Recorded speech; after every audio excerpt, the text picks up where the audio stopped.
Good morning dear students.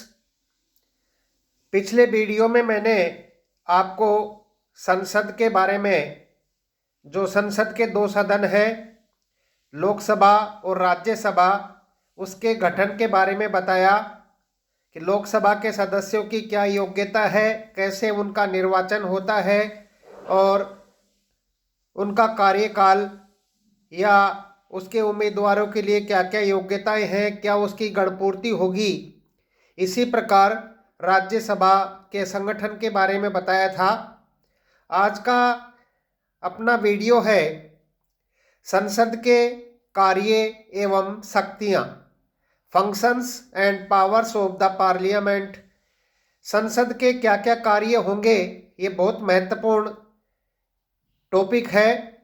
संसद का जो कार्य है वो इस प्रकार है: कानून निर्माण या विधायी कार्य, दूसरा वित्तीय कार्य, तीसरा कार्यपालिका पर नियंत्रण, चौथा संविधान संशोधन संबंधी कार्य, पांचवा राज्यसभा के विशेष कार्य और छठा संसद के अन्य कार्य। इसका विस्तार से हम वर्णन करें कि संसद कानून का निर्माण कैसे करती है। जैसा कि आपको विदित है, भारत के संविधान में संसद से तात्पर्य होता है लोकसभा, राज्यसभा और राष्ट्रपति। ये तीनों मिलकर संसद कहलाते हैं।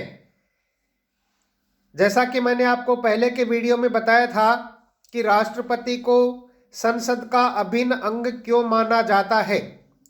इसके पीछे मूल कारण यह है कि लोकसभा और राज्यसभा से कोई विधेयक पारित होने के बाद वह कानून का रूप तभी लेगा जब देश का राष्ट्रपति उस पर हस्ताक्षर कर देता हो।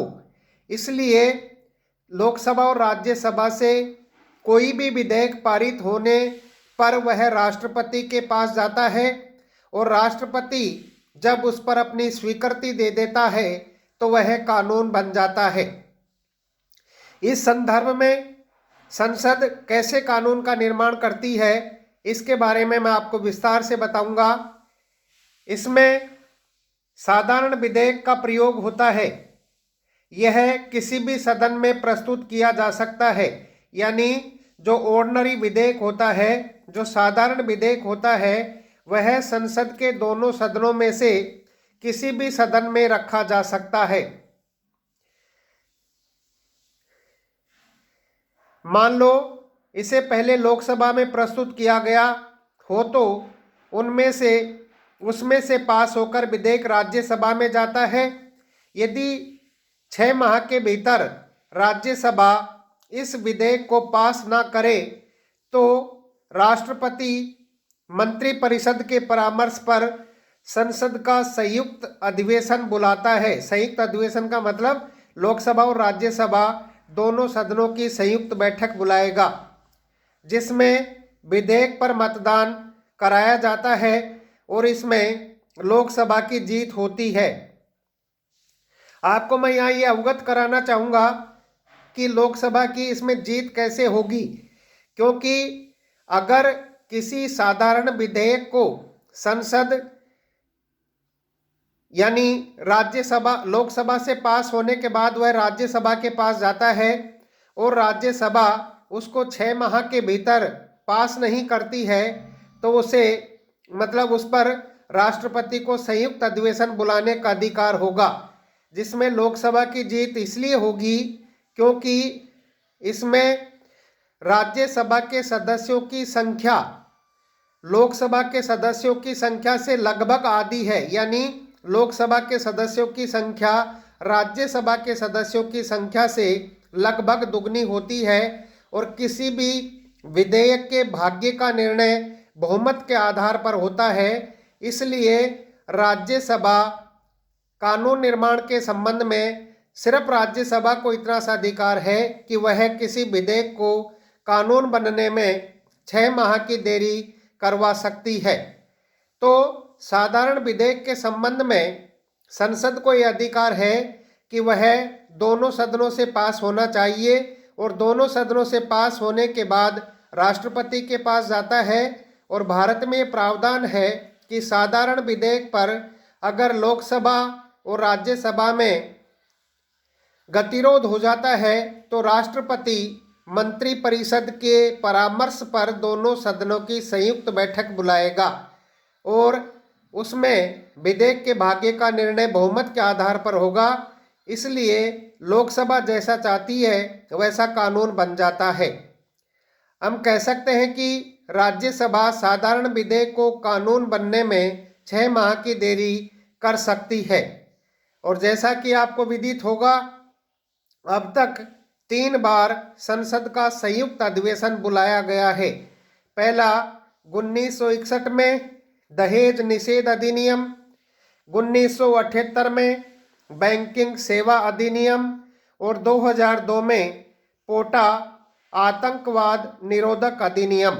तो ये था कानून निर्माण संबंधी कार्य संसद का, जिसमें महत्वपूर्ण बात यह है कि लोकसभा से कोई विधेयक पास होता है वो राज्यसभा के पास जाता है और राज्यसभा को 6 माह के अंदर अंदर उसे पास करना होता है। और 6 माह के अंदर भी उस विधेयक को पास नहीं करती है तो राष्ट्रपति मंत्रिपरिषद के परामर्श पर दोनों सदनों की संयुक्त बैठक बुलाएगा। ये कानून निर्माण संबंधी कार्य थे संसद के। दूसरा है वित्तीय कार्य। धन विधेयक को वित्त मंत्री द्वारा सबसे पहले लोकसभा में प्रस्तुत किया जाता है। इसमें से पास होकर विधेयक राज्यसभा में जाता है, जिसे 14 दिन के भीतर राज्यसभा पास न करे तो वह स्वतः ही पास मान लिया जाता है।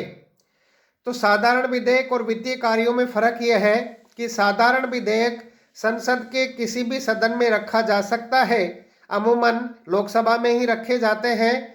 और वित्तीय कार्यों के संबंध में ये प्रावधान है कि धन विधेयक को वित्त मंत्री सबसे पहले लोकसभा में ही प्रस्तुत करेगा, राज्यसभा में नहीं। इसके लोकसभा से पास होने के बाद वो राज्यसभा के पास जाता है और 14 दिन के अंदर अंदर राज्यसभा इसे पास करेगी और अगर नहीं करेगी तो यह 14 दिन बाद स्वतः ही पास मान लिया जाता है। राज्यसभा धन विधेयक में संशोधन की सिफारिश भी कर सकती है, जिसे मानना या न मानना लोकसभा की इच्छा पर निर्भर करता है। यानी राज्यसभा वित्त विधेयक के बारे में खाली अपने सुझाव दे सकती है, संशोधन की सिफारिश कर सकती है, लेकिन उसे मानना या न मानना लोकसभा की इच्छा पर निर्भर करता है।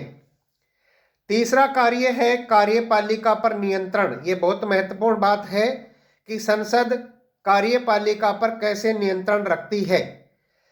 संसद के द्वारा संसदीय शासन व्यवस्था में महत्वपूर्ण नियंत्रण लगाए जाते हैं। यानी संसद कार्यपालिका पर कैसे नियंत्रण रखती है। पहला है प्रश्नकाल, दूसरा शून्यकाल, तीसरा कामरों को प्रस्ताव जिसे स्थगन प्रस्ताव भी कहते हैं, चौथा ध्यान आकर्षण प्रस्ताव, ये सिर्फ इंडिया में है। इसी प्रकार शून्यकाल भी सिर्फ इंडिया में होता है। पांचवा है अविश्वास प्रस्ताव, छठा है कटौती प्रस्ताव और सातवां है निंदा प्रस्ताव। इनके माध्यम से संसद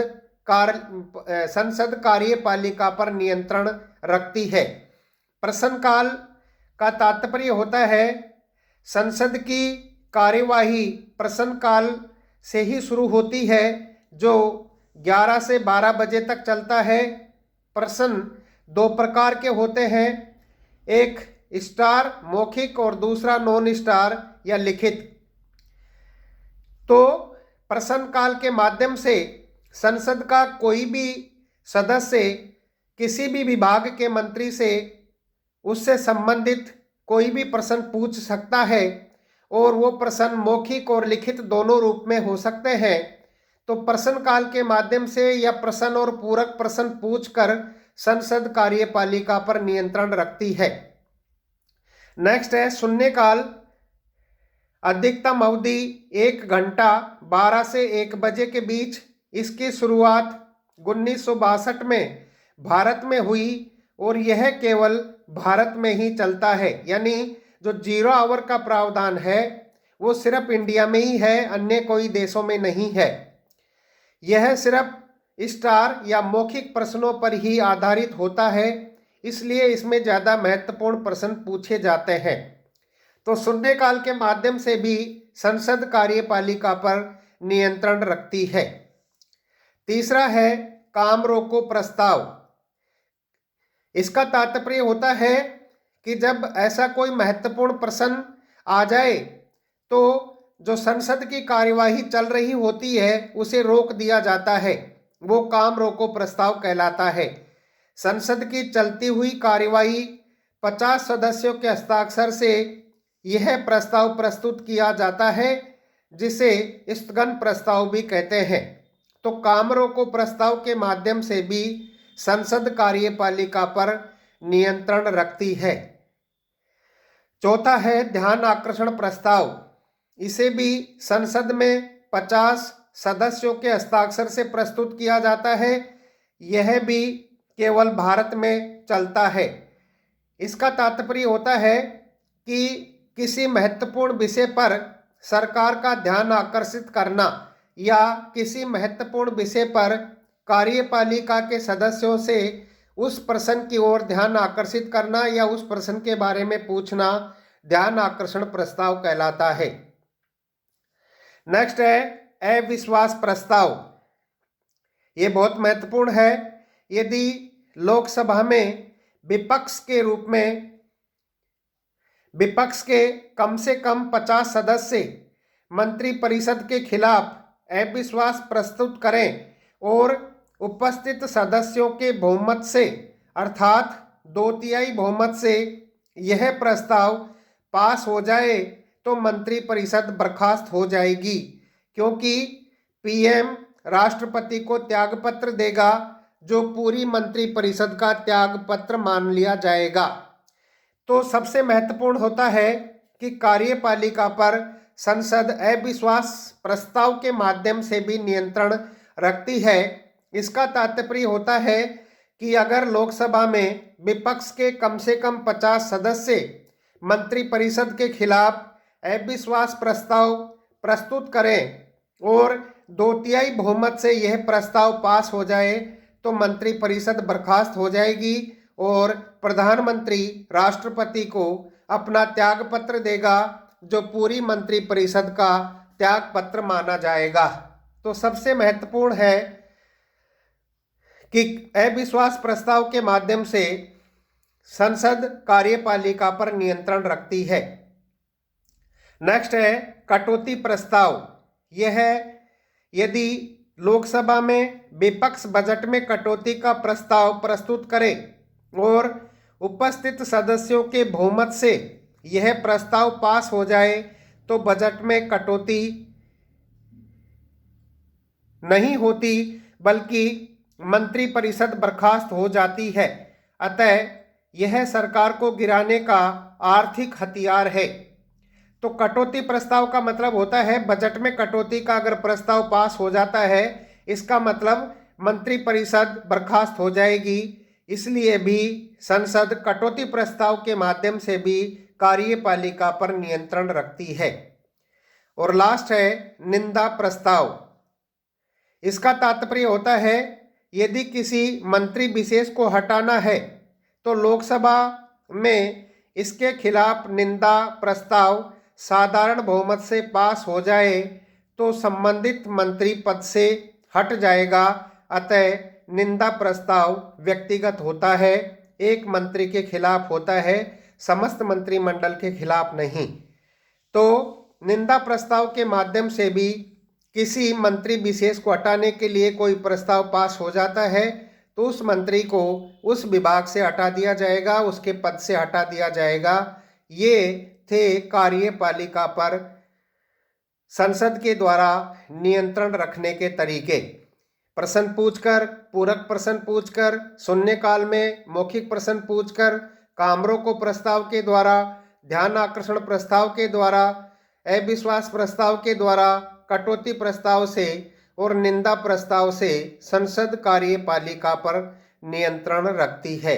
धन्यवाद। इससे आगे अगले वीडियो में आपका कोई प्रश्न है तो आप मुझसे पूछ सकती हैं। धन्यवाद।